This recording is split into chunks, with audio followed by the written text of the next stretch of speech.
time is 11:53 a.m. Good morning. The news headline. Nigeria. Bandit deserves death, not dialogue. Katsina Emir. The Emir of Katsina says since bandits have decided to go after lives, they also don't deserve to live.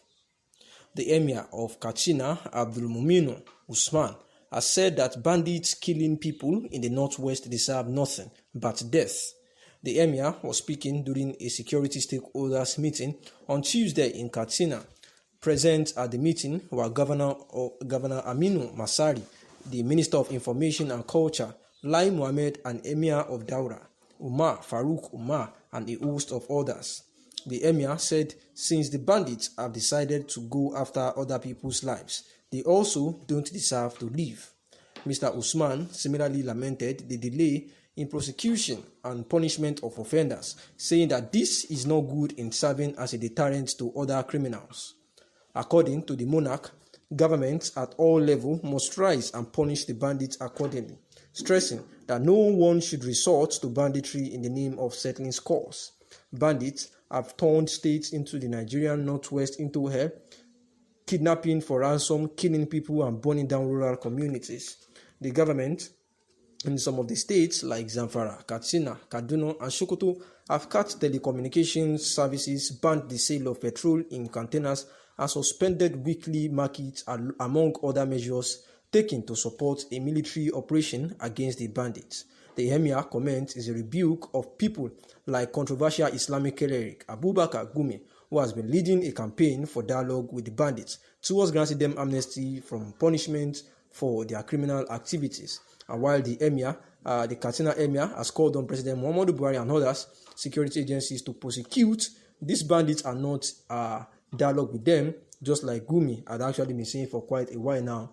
The Yoruba Nation agitators as well and the IPOB have actually gone to the United States, that is the New York, to voice out their mind, saying that President Muhammadu Buhari's administration are pampering the terrorists and after those that are clamoring for self-determination, which is a civic right. The United Nations rally was to raise our voices against growing tension, kidnappings, killings, banditry, nepotism, and corruption.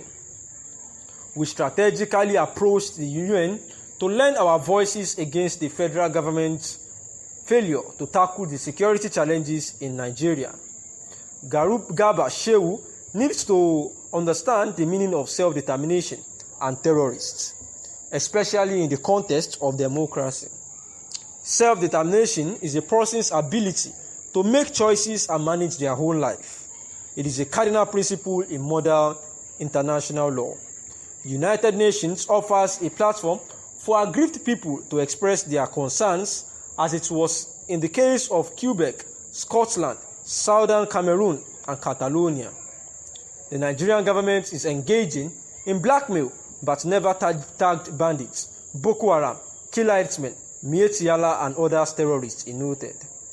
Akpino insisted that Yoruba Nation agitators are free-minded people who took the right step to the UN to press home their demand, and the OPU spokesman added that it is their legitimate right because they have been carrying out their activities in a lawful manner.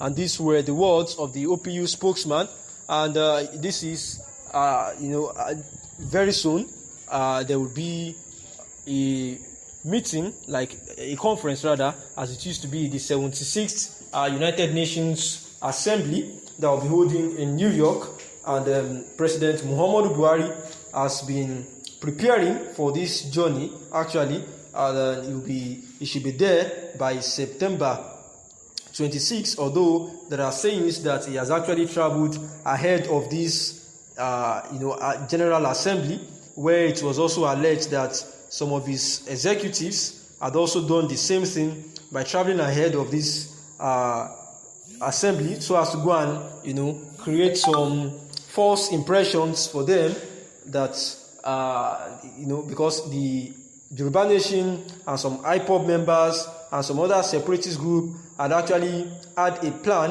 and they had even started it already, by going to the headquarters where the United Nations General Assembly was going to hold and they have been expressing their displeasure about what is going on in Nigeria, about the ways the presidency is actually treating and killing a whole lot of people that are agitating for self-determination. And as regards this, the agitators had formed a group ahead of the United Nations General Assembly and start agitating, raising their voices, in displeasure, and clamoring that they want a referendum to have a state of their own. However, we know that the special advisor to the president on media and publicity, Mr. Femi Adesina, actually said that Buhari will depart from Abuja on Sunday for New York, where the session is expected to be held on a Tuesday. And the theme for the year's United Nations General Assembly is said to be building resilience through hope to recover from COVID-19, rebuild sustainably, respond to the need of the planet, and respect the rights of the people and revitalize the United Nations, where President Muhammadu Buhari said that he's going to address the Assembly during the general debate on Friday, September 24th. The delegation will also participate in Food System Summit, high-level dialogue, and the likes.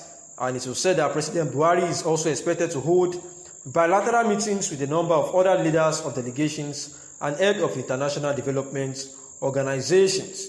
And they said that President Muhammadu Buhari will be back to the country on September 26, and that was the words of the presidential special advisor, Femi Adesina.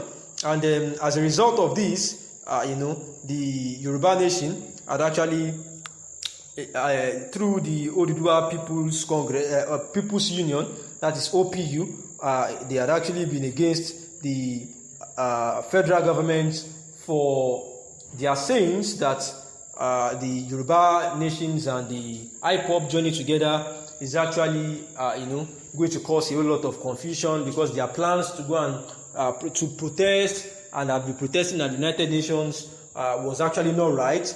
Femi Adesina, Gaba Shehu, who is actually the senior special assistant to the presidency on media and publicity, he was actually saying that the Yoruba nation should not partner with the IPOB in this struggle of airing their voice that they want a self-agitation, they want self-determination and the likes. And the reacting, the OPU, that's the Oduduwa Progressive Union, rather, had actually, through their spokesperson, also replied, Shehu Gaba, that he needs to go and understand the meaning of self-determination, and terrorists, especially in the context of democracy, that they are guided by the modern international law, and the UN also offers a platform for agri people to express their concerns, and that the Nigerian government should stop engaging in blackmailing people, and they should not tag them as bandits, because Boko Haram, Killer Ismen, and the likes that are supposed to be called terrorists were not called terrorists, and they are actually just after the indigenous people of Biafra and the Yoruba Nation activists and some other secessionist group, and that they should focus more on fighting terrorism, fighting corruption, fighting nepotism, rather than blackmailing people and asking them to stop the agitation for a self-determination. Thanks for listening. Good morning.